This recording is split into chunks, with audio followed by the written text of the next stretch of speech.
host, Reuben DeBoer. Today we have a very special guest on the program, Dr. Michael Wood. Thank you for joining us. Thank you for having me. It's a pleasure to be here. Absolutely. So I'm looking first, we're focusing on your PhD thesis. I was wondering if you could just let us know a little bit what it was about. Sure. So my PhD thesis was what we call, as opposed to a monograph, which is one long document, I had a series of papers that assembled and made up my particular PhD dissertation.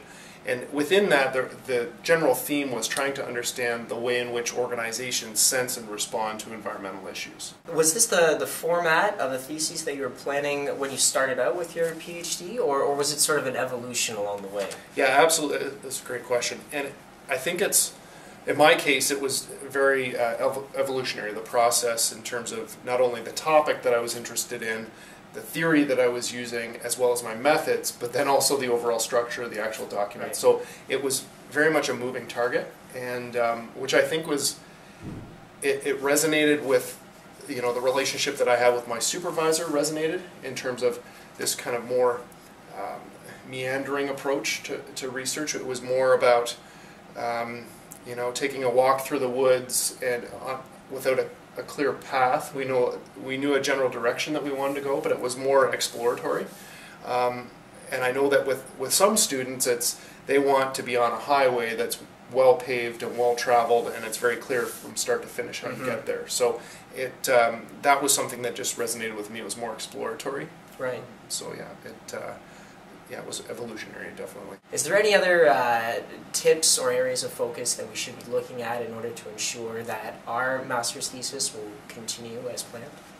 I think one thing that part of the story is that you'll have a love-hate relationship with your topic.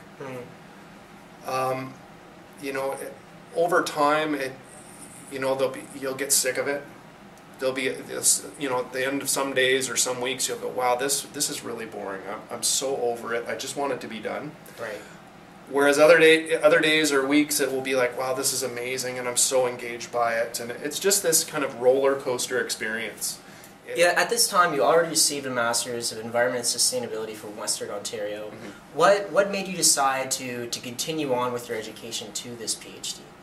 So during my Master's, it was, again, I came from a background from the University of Guelph that saw business as the rapers and pillagers of the natural world. And so the way in which we were to try and engage with business was confrontational, right, through protests or advocacy and whatnot. Right.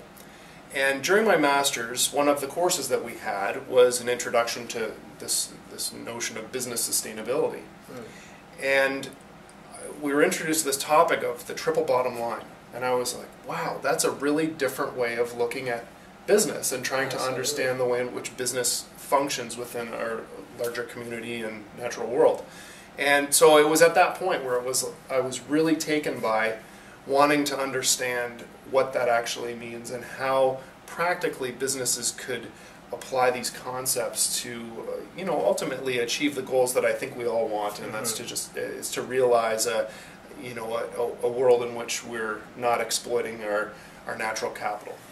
Michael, really quickly, I think I'd like to do a speed round. So I'm just going to give you a quick question based on what your experience has been in the past, and then give a quick one-sentence or one-word answer that we have on top of that. How long did it take you to finish your Master's? 1 year. How long did it take to finish your PhD? 4 years, 2 months. How long have you been employed by the SEED faculty? For 1 year and 2 months. How long has that been as a professor? 1 year and 2 months. How many students have you advised through their theses? 3. How many have finished of those 3? 1. Excellent. Michael, thanks so much for stopping by today. It's been an absolute pleasure. Thank you, Reuben. Enjoy. Cheers.